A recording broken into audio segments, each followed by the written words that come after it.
Hey, happy Friday, how we doing? I'm evaluating this TR6 Triumph 1972 2.5 for a bore job. You see it's got quite a bit of wear. We're gonna get a little closer, David is, and I think it's gonna make 20. It's a good idea when you bring your engine to a machine shop to make sure that it gets evaluated and you don't order the wrong size parts. David's drilling on this thing. Tried welding it out, it didn't work. It doesn't work every time. Here's the Triumph rods. I'm going to take the pistons off, take these bearings out. Hey, if you're working on your engine, bring it here, don't leave the old bearings in there. I don't want to see them. So I'm going to pull these off. We're going to resize them. Kind of a funny rod, huh? Sideways. This, of course, this is what a normal rod looks like. Well, of course, this isn't a normal rod. This is out of a Gator. It's a little Yanmar 3-cylinder diesel. Burned up the rod. I got some pin bushings to put in them. And I had the customer get a new rod because I don't want to try to fix this. Well, yeah, this one's junk. Triumph customer brought me his tin. I'll wash your tin for free. I'm doing a bore job. Got valve guides already in the head here. Crank's all ground. Let me get them pistons off for you. Okay, I got all the clips out. Just some snap ring pliers.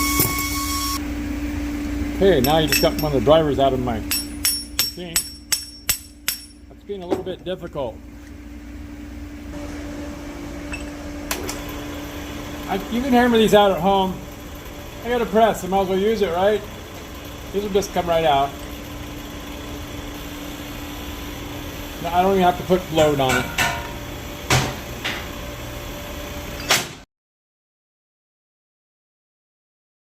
That's one.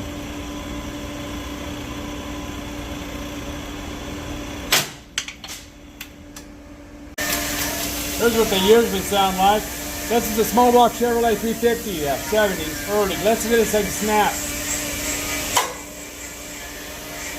2 tons, that was 2 tons.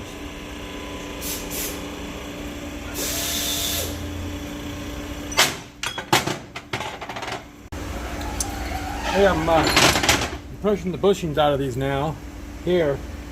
Second one I got to, I put my driver up on here and let go of it, and the bushing just fell out.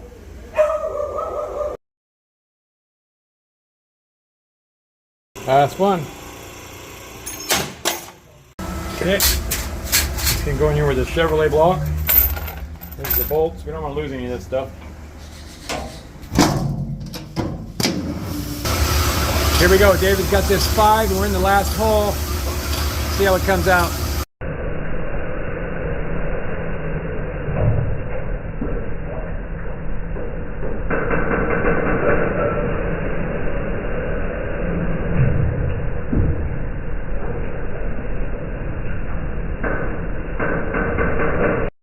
Keep an eye on this load meter. Make sure it doesn't move too much. That tells us how straight the cylinder is.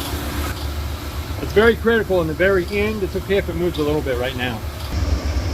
Here we go. So it took about 10 thousandths on this one and this one to get all the wear gone. The center's about 6, he said. So I'll call the customer. He's sourcing parts on this thing. It's probably got to come out of England. I've gotten parts out of England before for my own car. I'm just letting him deal with it. And I don't know what it is about things. You know, I don't see a Triumph for years. I got 2 of them in here. I got that one and then a little 4-banger. Hey, thanks for coming along. We'll see you guys next time. Say goodbye, Bear. Oh, he's running and hiding. Bye. See you guys tomorrow.